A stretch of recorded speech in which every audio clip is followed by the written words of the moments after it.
Reasons why it's very important to network with people. The very first one is this. I've said it a number of times. People who know you will literally determine the extent to which you'll be known. I don't know if that makes sense. So the number of people that literally know you and know what you do will be the ones to determine how well you'll be known. So the fact that you only know about 100 people in the world, or I would better put 100 people in the world alone, knows you and knows what you do, I can literally tell you're going to have a really very hard time building significantly your career in any possible digital skill. So you need to understand that building your network has to do with getting people to know you, and these people would be therefore the strings or the stems in which you're going to bear fruit. I think a better way to put it is going to be the fact that you're a tree and your network are your branches, and the amount of branches you have will literally determines the quantity of fruits you can bear per se. I don't know if that makes sense. So you need to understand that it's very important to build a very good network and very strong network. I want you to understand that it's not enough to just build a network.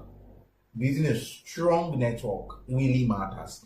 And let me tell you a difference between just building a network and then building a strong network. The strength of your network has to do with the degree of trust and the mutual respect that's inside it. A practical way to say I'm building my network is I go to an event and I see Aliko Dangote and of Dangote Group, and I introduce myself to him, and he's like, wow, I like this young guy. And he gives me his card. So I have the direct contact of Mr. Aliko Dangote. Do you understand? He knows me. You get, at least basically, you get. But that doesn't mean he trusts me. That doesn't mean he's ready to make any call for me. That doesn't even mean he's ready to take any proposal I may drop on his table. Do you understand? And so it's a network. I'm beginning to build my network, and he's within the reach of my network because he knows me and I have his contacts. But I cannot consider that a strong network. So some of you have 500 people who you have within your network, but there's no strength in the network. You can't pick up your phone and call for favors.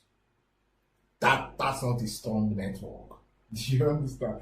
That's not a strong network. So a strong network is where there is mutuality. There is an understanding between you and the person. There's understanding between how well the person is willing to help you and how well you're willing to help the person. There's this mutuality. There's an intimacy and there's trust.